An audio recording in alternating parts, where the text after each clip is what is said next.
Okay. So Chiranjeevi గారితో project large scale ఏవో ఉంటాయి కదా, స్కేల్ అట్లీస్ట్ అదైనా చెప్పేస్తే నేను నా మనసు సంతృప్తిగా ఉంటది.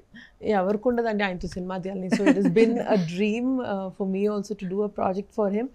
అండ్ డైరెక్టర్స్ కోసం చాలా వెతుకులాట, అంటే ఏ చాలా జరిగినాయి అలాగే జరుగుతూ ఉన్నాయి still. But hopefully keeping my fingers cross that soon I will be able to proudly announce that project. Okay. Project అయితే ఉంది, డైరెక్టర్ ఇంకా కన్ఫర్మ్ కాలేదు. అలా ఏం చెప్పలేను, కన్ఫర్మ్ అయిపోయింది. ఫస్ట్ లెటర్ మేము ఏం ఆడుతున్నారు మీరు, నాతో గేమ్స్ ఆడుతున్నారు. సో లాస్ట్ క్వశ్చన్, వెయిట్ చేస్తాంలే ఇంకా చిరంజీవి గారితో ఏ ప్రాజెక్ట్ ఎవరి డైరెక్టర్ అంతా మేము వెయిట్ చేసి చూస్తాం మీ నుంచి ఎప్పుడు అప్డేట్ వస్తుందా అని. సో లాస్ట్ క్వశ్చన్, చిరంజీవి గారికి రాజ్యసభ పదవి ఇస్తున్నారు అని విన్నాము. Is that? We'll go to the previous question.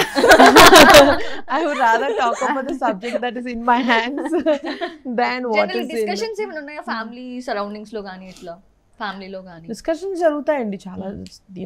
Lot of talks are going on outside and speculation, but within the family right now we're just our hearts are full with the celebration that have happened just 2 days ago.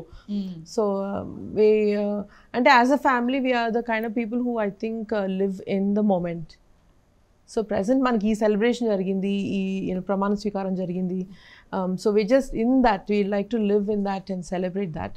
So baita speculations reach outunayi vintunnamo, but obviously it's not affecting us or such decisions are not being made yet. Okay. So family అంతా కూడా mega family అంటే మేము ఎప్పుడు కూడా ఖచ్చితంగా ఎంతో ఆనందంగా ఎంతో సంతోషంగా ఎదురు చూస్తూ ఉంటాం. ఆ ఫ్యామిలీ నుంచి ఏ అప్డేట్ వస్తున్నా సరే, ఎవరు వచ్చినా సరే అంతే హార్ట్ఫుల్గా రిసీవ్ చేసుకున్నారు అందరూ కూడా.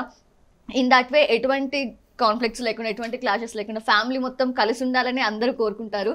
సో అలానే ఉండాలి అని మేము మనస్ఫూర్తిగా కోరుకుంటున్నాము. అండ్ ఇంకా ఫర్దర్గా మంచి మంచి ప్రాజెక్ట్స్ గోల్డ్ బాక్స్ నుంచి రావాలని కోరుకుంటున్నాం. Thank you.